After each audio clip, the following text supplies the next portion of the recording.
ನಮ್ಮ ಪಕ್ಕದ ಮನೇಲಿ ಹೇಳಿದ್ರು ಜೀನಿ ಹಿಟ್ಟು ಯೂಸ್ ಮಾಡಿ ಪಾಪು ಚೆನ್ನಾಗಿ ತಿನ್ನುತ್ತೆ, ಎಲ್ಲದಕ್ಕಿಂತ ಬೆಟರ್ ಆಗಿರುತ್ತೆ. ಬೇರೆ ಪೌಡರ್ ಯೂಸ್ ಮಾಡೋದಕ್ಕೆ ಮೋಷನ್ಸು ಎಲ್ಲ ಸ್ಟಾರ್ಟ್ ಆಯಿತು, ಬೇಡ ಜೀನಿ ಹಿಟ್ಟು ಯೂಸ್ ಮಾಡೋಣ ಅಂತ ನಾವು ಮನೇಲಿ ತರಿಸ್ಕೊಂಡ್ವಿ. 3 kg ಇಂದ ಅವಳಿಗೆ ಟ್ರೈ ಮಾಡ್ಕೊಂಡು ಬಂದು ಈಗ 7.4 ಇದ್ದಾಳೆ.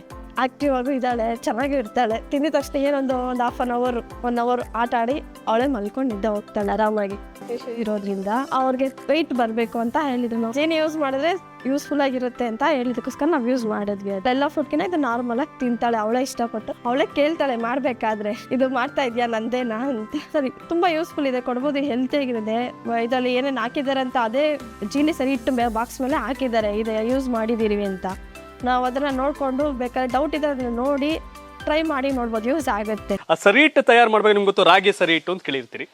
ಆ ರಾಗಿ ಸರಿ ಹಿಟ್ಟಿಗೆ ಬಹುತೇಕ ರಾಗಿ ಇರುತ್ತೆ, ಬಟ್ ಇಲ್ಲಿ ಅದ್ರ ಜೊತೆಗೆ ನಾನು ನಿಮ್ಗೆ ತೋರಿಸ್ತೀನಿ, ಕಡಲೆಕಾಳು, ಜೋಳ ಇದೆಲ್ಲವನ್ನೂ ಕೂಡ 8 ಗಂಟೆಗಳ ಕಾಲ ಇಲ್ಲಿ ನೆನೆ ಹಾಕ್ತಾರೆ. ಆ ನೀರಿನಲ್ಲಿ ನೆನೆ ಹಾಕದಂಥ ಕಾಳುಗಳನ್ನ ನಂತರ ತೊಳಿತಾರೆ. ಇದರಲ್ಲಿ ಸಪ್ರೇಟ್ ನೆನೆ ಹಾಕಿದ್ದಾರೆ. ಹುರುಳಿಕಾಳು, ಗೋಧಿ ಇದೆಲ್ಲವೂ ಕೂಡ ಇದರಲ್ಲಿ ಇದೆ. ನಂತರ ಬಟ್ಟೆ ಕಟ್ಟಿ ಅದನ್ನ ಇಡ್ತಾರೆ. ಬಟ್ಟೆ ಕಟ್ಟಿ ಇಟ್ಟಾದ್ಮೇಲೆ ಅದ್ರ ಜೊತೆಗೆ ಮೊಳಕೆ ಬರುತ್ತೆ. ಕಿರು ಮೊಳಕೆ ಬಂದ್ಮೇಲೆ ಇದನ್ನ ನೆರಳಲ್ಲಿ ಈ ರೀತಿ ಒಣಗ ಹಾಕ್ತಾರೆ. ಆ ನಂತರ 1 hour ಬಿಸಿಲಿಗೆ ಹಾಕಿ ಅದನ್ನ ಕಲ್ಲಿನ ಮಿಷಿನ್ಗೆ ಹಾಕಿ ಪೌಡ್ರ್ ಮಾಡಿದ ನಂತರ ಅದನ್ನ ಬಟ್ಟೆಲಿ ತೈತಾರೆ. ಬಟ್ಟೆಲಿ ಯಾಕೆ ತೈತಾರೆ ಅಂತಂದ್ರೆ ರಾಗಿ ಸಿಪ್ಪೆ ಸಪ್ರೇಟ್ ಆಗಬೇಕು, ಭಂಡಾರ ಮಾತ್ರ ಮಕ್ಳಿಗೆ ತಿನ್ಬೇಕು.